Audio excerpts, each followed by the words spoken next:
You can be in a room full of people who love you and still feel completely alone. Not sad, not angry, just unseen. Like everyone is talking near you, but no one is talking to the real you. And the strangest part? You smile, you nod, you say you're fine. And somehow, that makes it worse.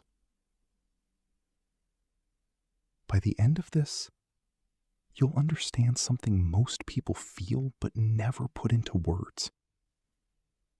Why being loved can still feel lonely when the person being loved isn't fully you. This isn't the loneliness of an empty house. It's quieter than that and much harder to explain. Because on paper, you have people. Friends who text, family who calls, maybe someone who loves you. So why does it still feel like you're standing behind glass? You can see them, you can hear them, you can almost touch them. But something about you never quite reaches them. And slowly, you start to wonder if the problem is you.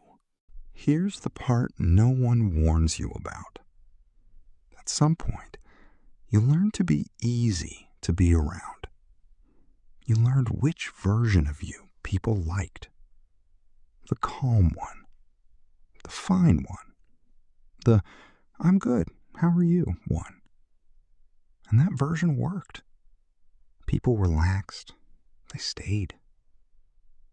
But every time you showed that version, the real one took one small step further back. And this isn't a flaw in you. It's actually the mind trying to protect you. Because the mind can survive almost anything except being rejected for who you really are. So it builds something safer.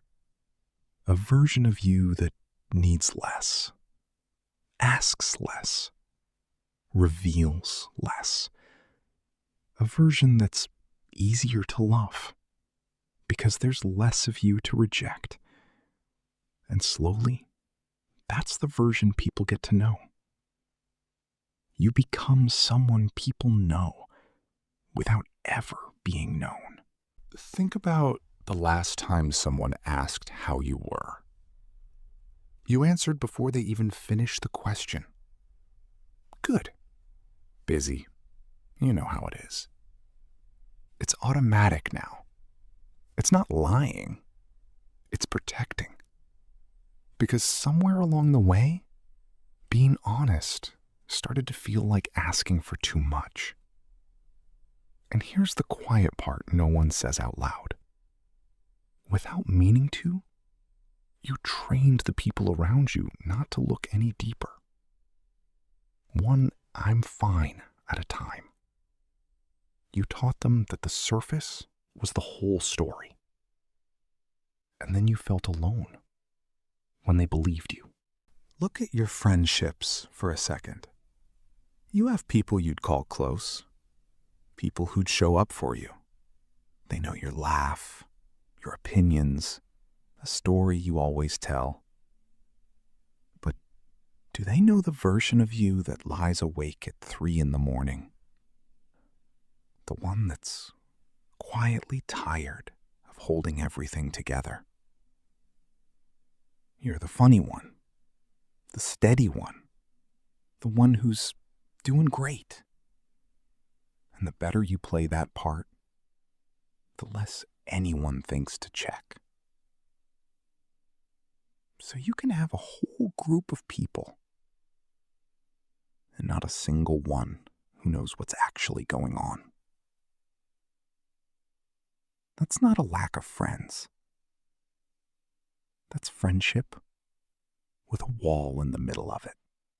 And somewhere in here, being strong quietly turned into a trap. At first, it felt good, being the reliable one, the one who never falls apart. People depend on you. They trust you. They call you when their world breaks. But notice something. When your world starts to crack, who do you call? You go quiet. You handle it. You disappear a little. Because you built an identity out of being the one who's okay. And the moment you're not okay, you don't even know how to say it out loud. Strength became a cage. And the door locks from the inside. Now, think about the person closest to you. The one you share a bed with, a life with, maybe years. You'd think love would fix this. It doesn't always. They know your habits, your coffee order, which side of the bed you sleep on, but not the thought you've never said out loud. Not the fear you carry into every quiet moment. You can lie next to someone every single night and still feel like a stranger in your own life. You can be held and still feel unseen. And that's a specific kind of cold. The cold of being close to someone who loves a version of you that you can't keep up anymore. And then there's family. The people who've known you the longest. They watched you grow up. They have stories about you from before you can even remember. So they assume they know you completely. But here's the strange part. Sometimes the people who've known you the longest know you the least. Because they know who you were, the role you played, the easy child, the strong one, the one who didn't cause problems. And you kept playing that role long after it stopped being true. So you can sit at a table, surrounded by family, and feel like a guest in your own history. And then, one day, it hits you. The quiet, devastating thought you try not to think. What if they don't actually love me? What if they love the version of me that's easy? The calm one. The agreeable one. The one who never needs too much. And if that's true, then every I love you lands somewhere just beside you. Close enough to hear. Never close enough to hold. That's the loneliest thought there is. To be loved and quietly suspect it isn't really you they're loving. So why don't you just show them the real you? Because there's a fear underneath all of it. And it's older than you think. The fear that if they saw the whole thing, the mess, the need, the parts that aren't fine, they'd realize you're too much and they'd leave. Or worse, they'd stay, but look at you a little differently. So you keep the real one hidden, like something fragile, like something dangerous. You protect them from you, and you call it love. But sometimes it's just fear, wearing love's coat. There's a moment, late usually, When the room finally goes quiet, the messages stop, the performance ends, and you drop the version, and you meet yourself. And it's strange, almost like greeting someone you abandoned a long time ago. Because the person you've been hiding all this time turns out to be the only one who never left. Now, this is the part people get completely wrong.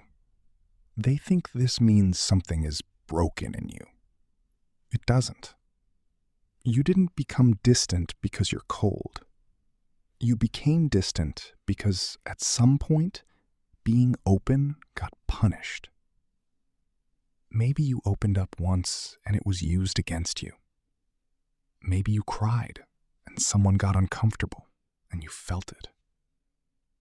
Maybe you were just told in 100 small ways that your feelings were a lot. So you made yourself smaller, easier, quieter. That wasn't weakness. That was survival. You protected the soft part so well that eventually no one could reach it, including you. So here's the truth underneath all of it. You're not lonely because no one is around. You're lonely because the version of you that people know isn't the version that actually needs them. Connection doesn't come from being liked. It comes from being known. And being known requires the one thing you slowly stopped doing: letting someone see the part that isn't fine. I'm not going to tell you to just open up. That's not how it works. You don't undo years of hiding in one honest conversation. And you shouldn't have to. But you can start smaller than you think. The next time someone asks how you are, pause. Just for 1 second before you say fine. In that 1 second, notice that the real answer exists. You don't even have to say it out loud yet. You just have to stop pretending it isn't there. That's the whole beginning. Not a confession, just not disappearing. Because maybe the real tragedy was never that you were hard to love. Maybe the tragedy was that people were loving the safest version of you, while the real one waited quietly underneath the whole time. And the part of you that still wants to be seen, after all this time, after all the hiding, that part isn't broken. That's the part that never gave up on you. The loneliness you feel isn't proof that you're unlovable. It's proof that you're still reaching. And one day, someone is going to see the real you. Not the calm one, not the fine one, the actual one. And in that moment, you'll realize something quietly devastating and beautiful at the same time. You were never too much. You were just never fully seen. Until now. If this felt a little too familiar, maybe you're not as alone in it as you think.